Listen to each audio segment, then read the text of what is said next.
नमस्कार, स्वागत है आपका द न्यूज पर। मैं हूं आपके साथ शिप्रा सैनी।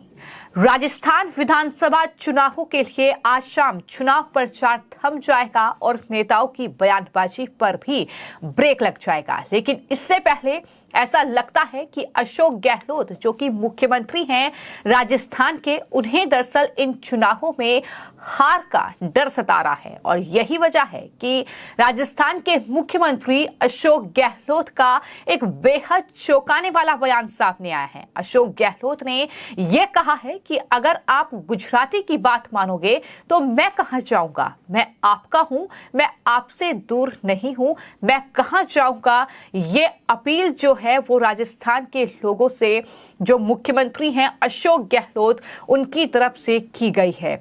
यानी अशोक गहलोत अब राजस्थान की जनता से ये कह रहे हैं कि आप गुजराती की बात मत मानो। प्रधानमंत्री नरेंद्र मोदी जिस तरीके से गुजरात में चुनाव प्रचार कर रहे हैं, जिस तरीके से अमित शाह जो है वो चुनावी मैदान में डटे हुए हैं और लगातार राजस्थान में अशोक गहलोत सरकार के भ्रष्टाचार की पोल खोल रहे हैं और ये दावा कर रहे हैं कि अब इस चुनाव में जो कांग्रेस पार्टी है वो सत्ता से बाहर हो जाएगी और बीजेपी जो है वहां पर सत्ता पर काबिज होने में कामयाब होगी। जो कुछ भी राजस्थान में चल रहा है, जो चुनावी वार पलटवार हो रहा है, लगातार चुनावी मुद्दे सामने आ रहे हैं, बीजेपी लगातार अलग अलग मुद्दों को लेकर अशोक गहलोत सरकार पर हमलावर है। और इन सब के बीच अब एक प्रेस कॉन्फ्रेंस के दौरान अशोक गहलोत का ये बड़ा बयान सामने आया है, जिसमें उन्होंने ये कहा है कि अगर आप गुजराती की बात मानोगे तो मैं कहां जाऊंगा। किस तरीके से अशोक गहलोत ने गुजरात की जनता से किस अंदाज में अपील की है, सुनिए।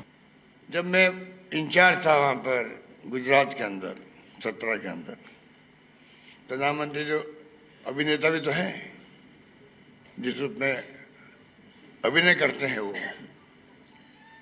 मैं ओबीसी का हूं, मैं नीच हूं, मुझे नीच कह दिया। कमाल है, किसी ने नीच नहीं कहा उनको उस वक्त में, किसी ने नीच नहीं कहा और एकदम माहौल बना दिया। एक मारवाड़ी आया हुआ यहाँ पर इंचार्ज के रूप में। भाई और बहनों, अगर मारवाड़ी की बात मानोगे तो मैं गुजराती हूँ, मैं कहाँ जाऊँगा, मैं किसके पास जाऊँगा। और वोट ले लिए वहाँ पे भावुक बन करके। हम चुनाव काम में नहीं हो पाए, काम में होने वाले थे हम लोग उस वक्त में, गुजराती बन गए, मैं कहाँ जाऊंगा। अब वो गुजराती यहाँ आ रहा है ना, हम तो नहीं कह रहे कि ये गुजराती आ गया है। भाई और बहनों, गुजराती की बात मानोगे तो मैं कहाँ जाऊंगा, मैं तो आपके पास ही आऊंगा। बताइए आप, मैं भी तो कह रहा हूँ राजस्थान वासियों, गुजराती आके घूम रहा है यहाँ पर, वोट मांग रहा है, मैं आपका हूँ, मैं थासु दूर नहीं हूँ, मैं कहाँ जाऊंगा।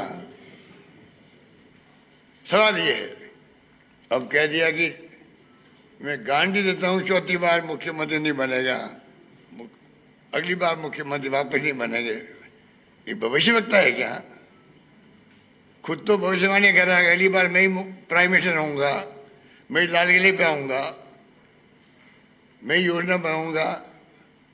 और 5 साल के लिए आप अनाउंसमेंट कर रहे हो, चुनाव चलते हुए किसान नीति की बात हो, 5 साल के राशन की बात हो। ये क्या है? इलेक्शन कमीशन ऑफ इंडिया को दिखता कि वो क्या बोल रहे हैं, वो क्या घोषणाएं हो रही है चुनाव चलते हुए। तो अशोक गहलोत ने प्रधानमंत्री नरेंद्र मोदी को नेता के साथ अभिनेता बताते हुए यह कहा कि मैं ओबीसी का हूं, नीच हूं। इस तरह के शब्दों का इस्तेमाल करके प्रधानमंत्री नरेंद्र मोदी ने गुजरात में वोट बटोरे। और जब मैं वहां पर दरअसल चुनावी जो काम था वो संभाल रहा था, तो उस वक्त ये प्रधानमंत्री ने कहा कि एक मारवाड़ी आया है, लेकिन मैं गुजराती कहां जाऊंगा। तो वैसे ही मैं भी ये अपील करता हूं कि दरअसल एक गुजराती यहां पर घूम रहा है, लेकिन मैं आपसे ये अपील करता हूं कि अगर आप गुजराती की बात मानोगे तो मैं कहां जाऊंगा। ये इस तरीके से अब अशोक गहलोत जो हैं वो राजस्थान की जनता से अपील कर रहे हैं, लेकिन वहीं पर जयपुर में केंद्रीय गृह मंत्री अमित शाह ने भी प्रेस कॉन्फ्रेंस की है और अमित शाह ने दरअसल कांग्रेस पार्टी के भ्रष्टाचार की पोल खोलते हुए साफ तौर पर अशोक गहलोत पर हमला बोला है, उनकी सरकार पर हमला बोला है और ये कहा है कि अगली सरकार बीजेपी की ही बनेगी। जनता कांग्रेस की विदाई करेगी, क्योंकि कांग्रेस ने तुष्टीकरण की राजनीति की है। राजस्थान में दलितों और महिलाओं पर अत्याचार हुआ है, कांग्रेस के शासन में भ्रष्टाचार हुआ है, कांग्रेस हर मुद्दे पर विफल रही है। ये भी अमित शाह की ओर से कहा गया है। किस अंदाज में केंद्रीय गृह मंत्री ने अशोक गहलोत पर पलटवार किया है, सुनिए। राजस्थान सरकार ने 5 साल में सबसे खराब स्थिति अगर किसकी रही है तो महिलाओं की रही है, दलितों की रही है।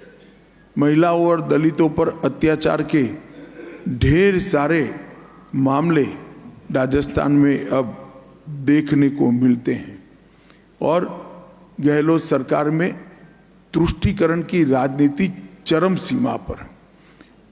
ये 5 साल में छबड़ा, भीलवाड़ा, करौली, जोधपुर, चित्तौड़गढ़, नौहर, मेवात, मालपुरा, जयपुर सुनियोजित दंगे हुए। दंगाइयों पर कोई कठोर कार्यवाही राजस्थान सरकार की ओर से वोट बैंक पॉलिटिक्स के कारण नहीं हुई है। और उदयपुर में कन्हैयालाल तेली, भीलवाड़ा में आदर्श तापड़िया, चित्तौड़गढ़ में रतन सोनी, झालावाड़ में कृष्णा वाल्मीकि, जयपुर में मनु वैष्णव, बांसवाड़ा में गौरांग भट्ट, ढेर सारे नृशंस हत्या के केस भी तुष्टीकरण की राजनीति के चलते कोई प्रकार की कठोर कानूनी कार्यवाही के बगैर लटके हुए नजर आते हैं। कांग्रेस की भ्रष्टाचार लाल डायरी भ्रष्टाचार का प्रतीक हुआ है। दीपावली की डायरियां जो निकलती है उसमें आज सबसे कम डिमांड अगर है तो लाल कलर की डायरी की डिमांड है, क्योंकि सबको डर है कि मैं शुभकामनाओं के लिए लाल डायरी दूंगा तो वो भ्रष्टाचार का प्रतीक न माना जाए। कई सारे गबन के मामले, यहाँ तक कि सचिवालय में 2,35,00,000 और 1 किलो सोना। पूरे आजाद भारत के इतिहास में ऐसा कभी नहीं हुआ कि मंत्रालय की अलमारी से 2,35,00,000 कैश और 1 किलो सोना मिल जाए। मगर गहलोत साहब का रिएक्शन मैंने देखा था उस दिन, कोई उनके चेहरे पर कोई सिनक नहीं बदली थी, आराम से वो जवाब दे रहे थे। मैंने भ्रष्टाचार के प्रति इतना ठंडा रुख किसी का नहीं देखा है। कोई महंत को अवैध खनन रोकने के लिए आत्मदाह करना पड़ता है, मगर आज भी वो क्षेत्र के अंदर अवैध खनन खुले आम चल रहा है। एक तरफ बयानबाजी के जरिए ये चुनावी वार पलटवार हो रहा है और तमाम मुद्दों को लेकर एक दूसरे पर बीजेपी और कांग्रेस पार्टी हमलावर है, लेकिन वहीं पर चुनाव आयोग का एक्शन भी कांग्रेस पार्टी की मुश्किलें बढ़ा रहा है। जिस तरीके से दैनिक भास्कर में हेडलाइन के साथ ये लिखा गया था कि राजस्थान में कांग्रेस पार्टी की लहर है और दैनिक भास्कर ने इसे एक विज्ञापन करार दिया, लेकिन उस विज्ञापन में कहीं भी कांग्रेस पार्टी के किसी नेता का फोटो नहीं था, कहीं भी उस विज्ञापन में लोगो पार्टी का नहीं था और उसको लेकर बीजेपी ने इलेक्शन कमीशन में शिकायत दर्ज कराई थी, जिसके बाद अब इलेक्शन कमीशन ने राजस्थान कांग्रेस पार्टी के अध्यक्ष जो हैं उनको नोटिस भेज दिया है और इस पूरे मामले पर अब जवाब जो है वो राजस्थान कांग्रेस से मांगा गया है। लेकिन यहाँ लोग ये भी कह रहे हैं कि कांग्रेस पार्टी को तो इलेक्शन कमीशन ने नोटिस भेज दिया, लेकिन अखबार को भी जिम्मेदार ठहराया जाना चाहिए। वो किस तरीके से आदर्श आचार संहिता का उल्लंघन कर रहा है। राजस्थान में कांग्रेस की लहर, ये हेडलाइन लिखकर एक तरीके से वो लगातार अखबार को बांट रहा है, तो जाहिर तौर पर जिम्मेदारी अखबार की भी बनती है। तो ऐसे में दरअसल उसे भी जिम्मेदार ठहराया जाना चाहिए, लेकिन बिल्ली के गले में घंटी बांधेगा कौन, इस तरीके से लोग अब कहीं ना कहीं जवाब दे रहे हैं। और इस पूरे मामले को लेकर नाराजगी लोगों में है कि किस तरीके से कांग्रेस पार्टी वहां पर दरअसल विज्ञापन के बजाय किस तरीके से एक मीडिया संस्थान कांग्रेस पार्टी के लिए काम कर रहा है, इस तरीके से लोग सवाल उठा रहे हैं। लेकिन इस पूरे मामले को लेकर अब चुनाव आयोग ने कांग्रेस पार्टी से जवाब मांगा है और जो कांग्रेस पार्टी के अध्यक्ष हैं राजस्थान में दरअसल गोविंद सिंह दोस्तारा, उनको नोटिस भेजा गया है और उनसे अब जवाब मांगा गया है। देखना यही होगा कि कांग्रेस की ओर से इस पर क्या जवाब देखने को मिलता है। लेकिन चुनाव आयोग ने कांग्रेस से इस विज्ञापन के फॉर्मेट, कंटेंट, भाषा सहित कई पहलुओं पर सफाई मांगी है। और आपको ये बता दूं कि चुनाव आयोग की नोटिस का दोस्तारा को आज यानी दोपहर तक जवाब देना होगा। तो जाहिर तौर पर कांग्रेस पार्टी के लिए मुश्किलें बढ़ रही हैं। 7 गारंटी वाले विज्ञापन पर भी रोक लगा दी गई है। तो अशोक गहलोत ये कह रहे हैं कि अगर आप गुजराती की बात मानोगे तो मैं कहां जाऊंगा। ऐसा लगता है कि चुनाव से पहले ही मुख्यमंत्री अशोक गहलोत ने हार मान ली है। जिस तरीके से वो लगातार गुजराती कहकर पीएम मोदी को इस तरीके से राजस्थान के लोगों से अपील कर रहे हैं। फिलहाल आपकी इस पूरे मामले को लेकर क्या राय है, हमें कमेंट बॉक्स में जरूर लिखें। धन्यवाद। परिवारवाद, भ्रष्टाचार और तुष्टीकरण की राजनीति जो कांग्रेस ने इस 5 साल में राजस्थान में इसका परिचय दिया, इससे राजस्थान की जनता बहुत त्रस्त है।